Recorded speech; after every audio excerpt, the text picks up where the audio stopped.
이 산지를 내게 주옵소서. 그런 용기를 가지고 도전을 합니다. 여러분, 성령이 임하시면 나이와 상관없이 갈렙처럼 됩니다. 성령이 임하시면 나이는 의미가 없어지게 되죠. 오히려 나이를 따진다는 것이 우스워집니다.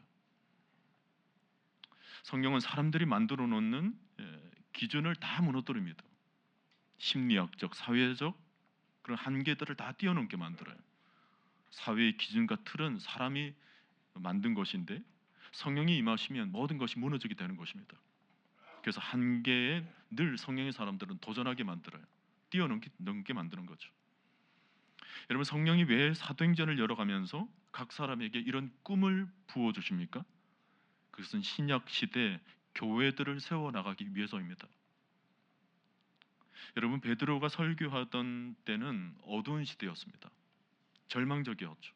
로마가 전 영역을 장악하고 그 속에서 예수 믿는 사람들이 죽음을 맛볼 수 있는 아주 힘든 시기였습니다. 새로운 시대, 새로운 영이 아니면 교회들을 세워갈 수가 없었던 것입니다. 상황에 갇히고 환경에 주눅들 수밖에 없었던 시대에 하나님은 성령이 임하도록 하시면서 각 사람, 모든 주의 자녀들에게 꿈을 부어주시는 것입니다. 그리고 그 꿈으로 모든 환경을 뛰어넘어서 새 시대를 열어가도록 만드시는 것입니다. 사실 오늘 말씀을 처음 주셨던 요엘 선지자 시대에도 마찬가지였습니다. 이스라엘에 재난이 있었던 때죠. 메뚜기 떼가 습격을 하고 온역이 퍼졌습니다. 농작물은 황폐해졌고 미래가 보이질 않아요. 근데 이러한 때에 하나님이 약속을 주셨어요. 내가 내 영을 만민에게 부어주겠다.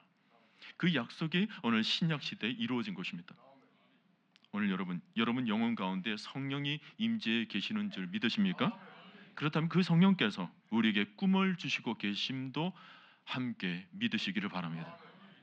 오늘 우리 시대의 위기는 눈에 보이는 외적 조건이 악화되는 것이 아닙니다. 하나님께서 주신 예언과 환상, 꿈이 사라지는 것이 위기입니다. 꿈도 없고 비전을 가진 사람이 없는 시대가 가장 비극적인 것입니다. 오늘날 상황은 그렇게 중요하지가 않습니다. 꿈을 가지고 있느냐, 그게 중요합니다. 비전이 있는가, 그게 중요하죠. 사업하는 사람들이 앞이 보이지 않는다고 말할 때가 있습니다. 근데 언제 앞이 보이질 않습니까? 불황이나 자금 조달에 문제가 있을 때입니까? 아닙니다. 하나님의 음성이 들리지 않을 때입니다. 불황이라도 하나님의 음성이 계속 들리면 힘들지 않습니다. 하나님께서 함께 일해 주시기 때문입니다. 하나님의 음성이 들리면 불황이 어렵고 아무리 힘들다 하더라도 다 견뎌내는 거예요. 하나님께서 주신 비전이 있기 때문입니다. 여러분, 꿈과 환상은 축복이에요. 예레미야는 시위대 뜰에 갇혀 있었지만 그곳에서 하나님 말씀이 임하는 것을 경험합니다. 하나님께서는 네가 알지 못하는 크고 은밀한 일을 내게 보이리라 말씀해 주십니다. 이게 사방에 갇혀져 있는 상황에서 하늘이 열린 것입니다. 사도 요한도 밤모섬에 유배되었었습니다. 외롭고 고통의 시간이었죠. 그러나 그곳에서 사도 요한은 아주 영광스러운 것을 경험합니다. 여러분, 요한계시록이 기록된 시대는 로마 황제로부터 압제를 받아서 수많은 사람들이 죽어가는 시대 아닙니까? 사람의 눈으로 보면 소망이 전혀 보이질 않아요. 그런 상황 속에서 사도 요한에게 하나님께서는 환상을 보여주시는 거죠. 그래서 우리는 요한계시록을 읽을 때마다 소망을 가지게 됩니다. 끝까지 이기는 자에게 하나님께서 승리를 허락하실 것을 믿기 때문입니다. 여러분, 구약에서 출애굽은 어디서부터 출발했을까요? 바로 메마른 광야에서 하나님께서 모세에게 꿈을 알려주실 때부터였습니다. 하나님께서 모세에게 가나안의 비전을 심어주신 것입니다. 그 하늘의 환상이 모세를 출애굽할 수 있도록 만든 것입니다.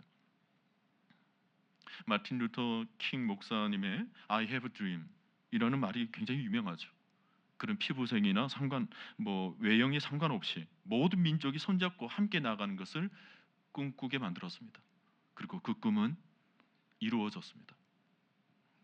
여러분, 다음 세대의 축복은 어디서부터 주어집니까?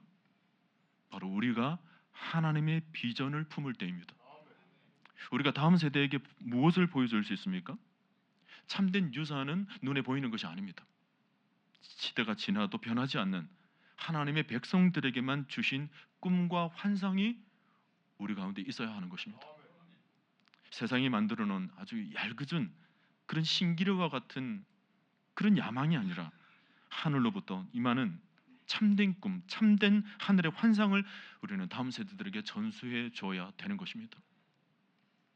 하나님께서는 우리 교회에게 꿈을 주셨습니다.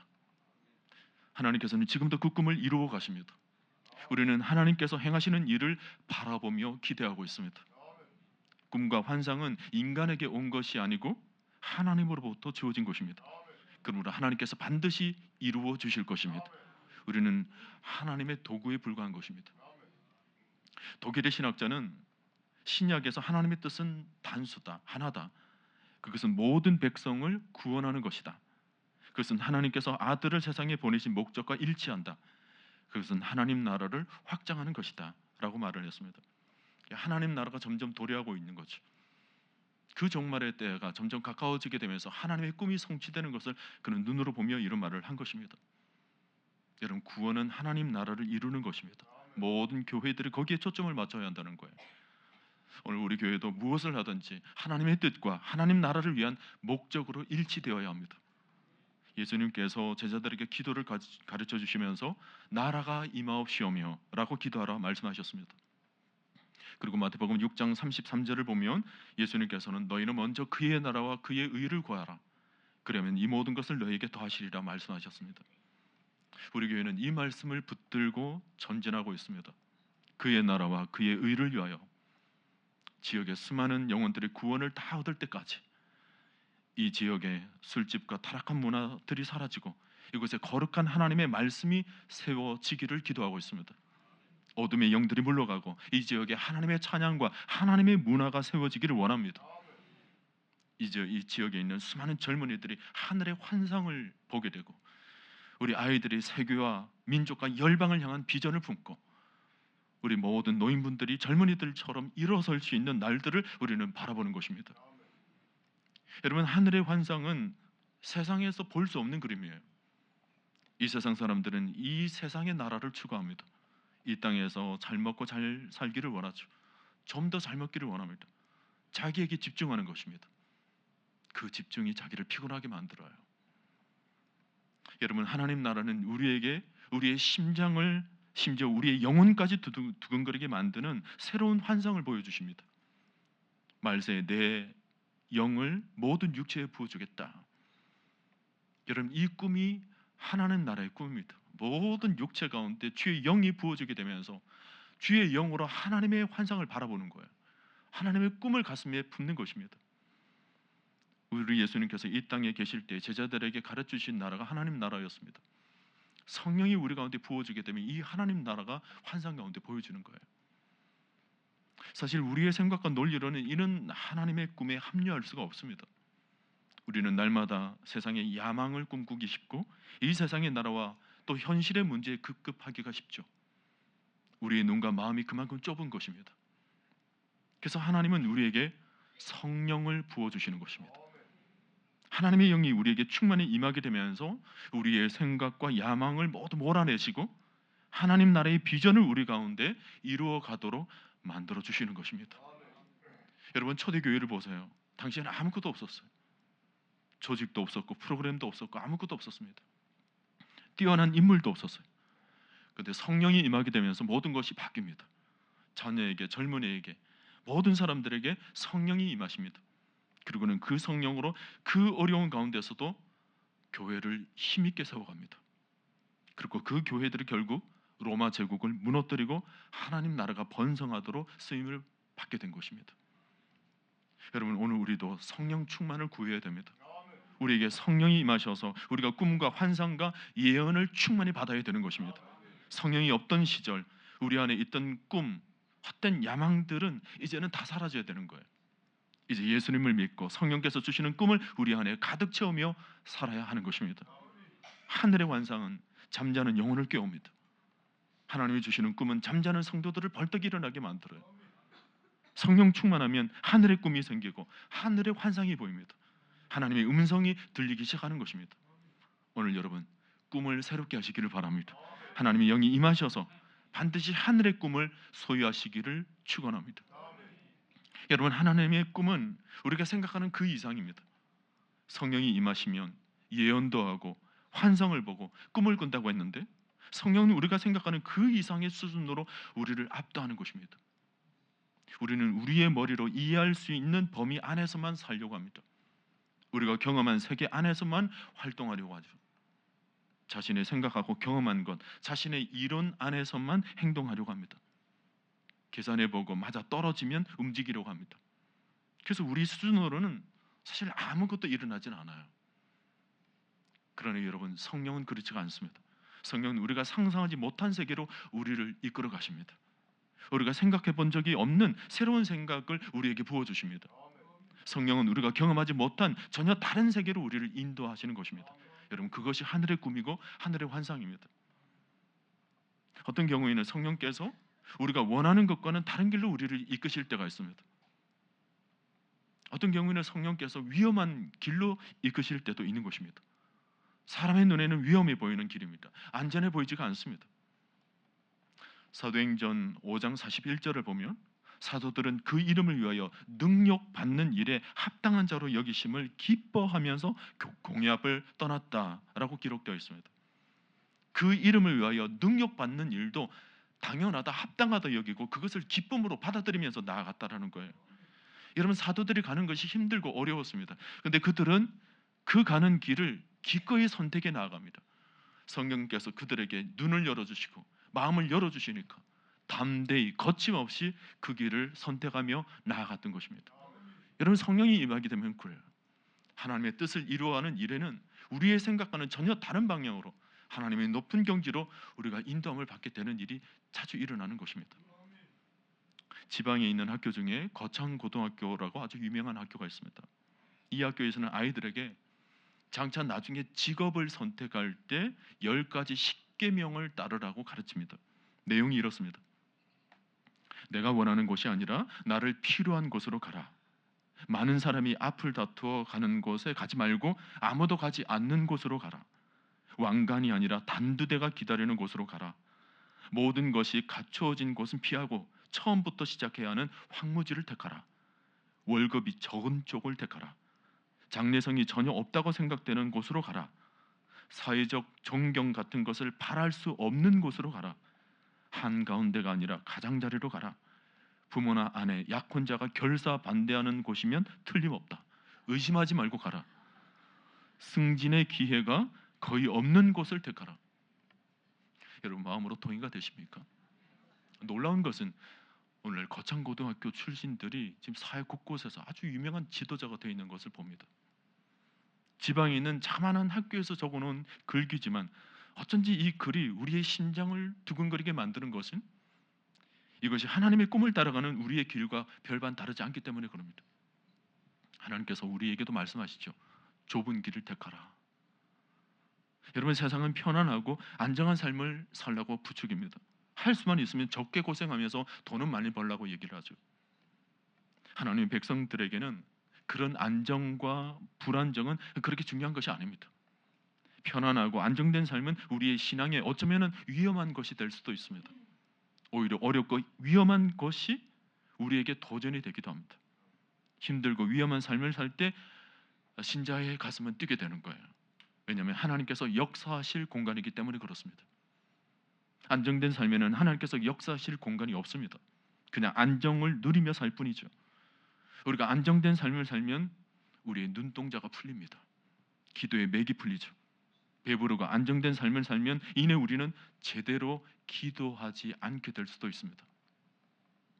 그래서 하나님 나라의 꿈의 법칙은 언제나 고난과 인내로 시작하는 경우가 많습니다.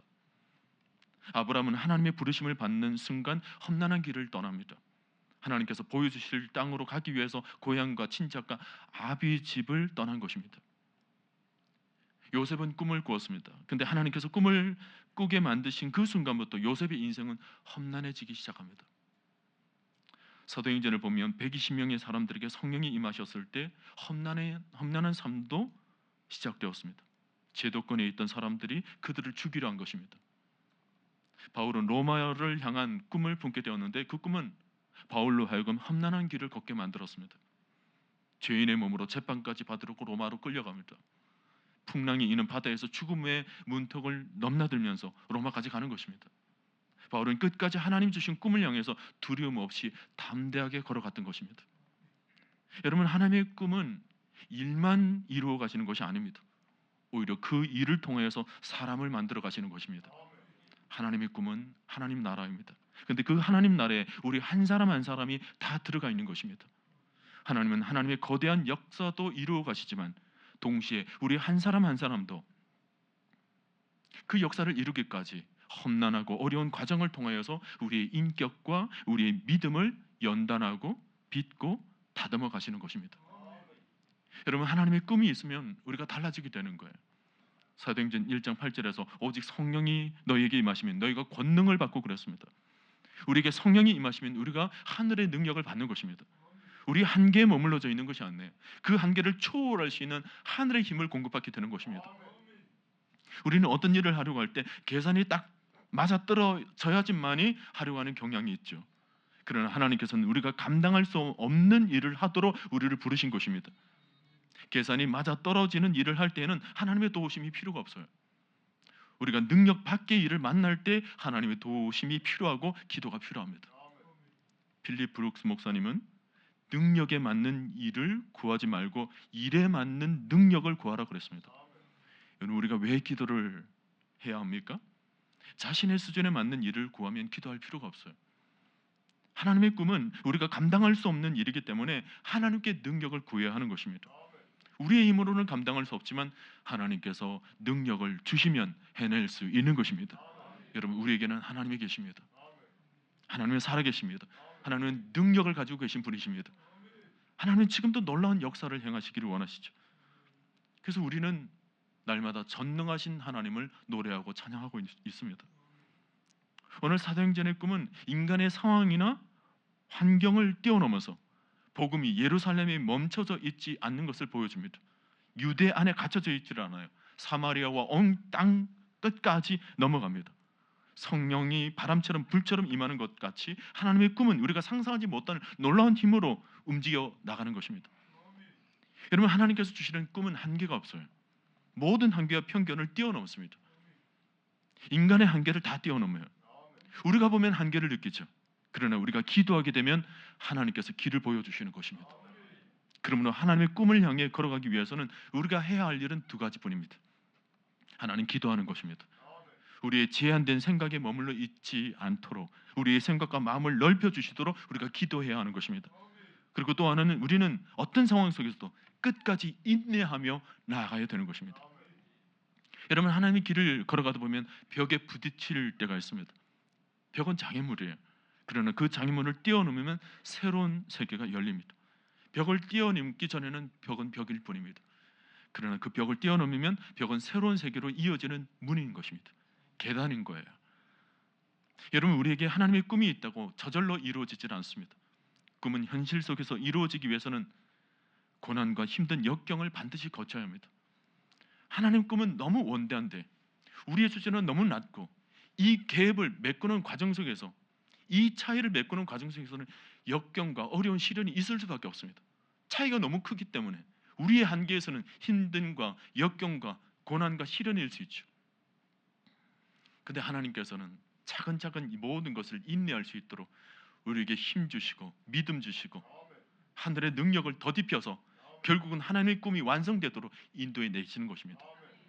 우리는 오직 이 꿈이 이루어지기까지 그 힘든 역성 과정을 인내하며 올라가기만 하면 되는 것입니다. 구약에서 요셉은 꿈 때문에 가장 큰 좌절을 경험한 사람입니다. 요셉은 꿈을 꾸었지만 오히려 그 꿈 때문에 다른 사람들에게 꿈이 좌절되는 경험을 합니다. 요셉의 꿈을 앗아간 사건들이 한두 가지가 아니에요. 형들에게 미움을 받고 모함을 받습니다. 형들에 의해서 웅덩이에 빠지고 노예로 팔려갑니다. 그리고 보디발의 아내의 유혹을 물리치다가 감옥에 들어갑니다. 꿈과는 전혀 정반대의 일들이 막 연속적으로 일어나요. 그러나 나중에 요셉은 오히려 이런 모든 시련 때문에 그 꿈이 성취되는 것입니다. 여러분, 시련은 꿈을 익어가게 만드는 하나님의 방식입니다. 하나님께서 우리의 꿈을 익어가게 하기 위해서 뜸을 들이는 과정에서 시련이라는 과정을 거치게 만드십니다. 꿈은 요셉을 정금같이 단련시켰습니다. 성품도 갈고 다듬어요.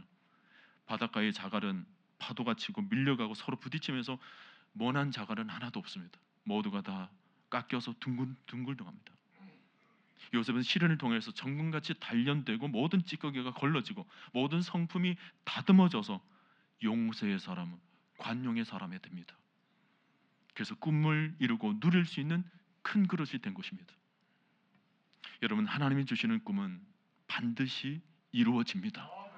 하나님이 꿈이 시련에 막혀서 좌초된 적은 지금까지 단 한 번도 없었습니다. 그러므로 오늘 여러분, 하나님의 꿈을 포기하지 말고 끝까지 붙들고 나아가시길 바랍니다. 하나님은 우리를 포기하지 않으십니다. 하나님은 우리 교회도 강력히 이 시대 가운데 사용하길 원하시는 것입니다. 우리 교회도 어떤 일이 있어도 하나님의 꿈을 향해서 전진해 나가는 교회 될 수 있기를 간절히 바랍니다. 우리 하나님은 살아계십니다. 하나님이 역사하시면 능치 못할 일이 없으십니다. 세상 사람들은 늘 자신의 한계에 갇혀 살아가지만 하나님께서는 믿음의 사람들로 하여금 한계를 넘어가도록 만드십니다. 오늘 여러분, 성령에 사로잡히는 은혜가 있게 되기를 바랍니다. 성령이 주시는 꿈과 환상이 여러분을 압도할 수 있기를 바랍니다. 성령이 여러분 안에 말씀의 불을 지펴주시기를 바랍니다. 심령에 말씀의 불이 붙으면 말씀이 우리를 이끌어가는 거예요. 말씀이 이끌어가는 대로 우리가 가면 승리하게 될 것입니다. 구원의 역사가 일어나게 될 것입니다. 관건적인 성령의 은혜가 여러분에게 임하면 하나님의 손에 붙들려서 이 시대 가운데 아주 기가 막히게 쓰임받게 될 줄로 믿습니다. 죽음조차 두려워하지 않고 환난과 핍박을 두려워하지 않는다면 우리는 다 이긴 것입니다. 성령이 이끄시는 대로 간다면 우리는 위로부터 임하시는 능력으로 어떤 상황 속에서도 우리는 하나님의 꿈을 이룰 것입니다. 오늘 여러분과 그리고 우리 교회가 그날을 위하여서 아무 두려움 없이 담대하게 거침없이 인내하며 전진해 나갈 수 있기를 주님의 이름으로 축원합니다.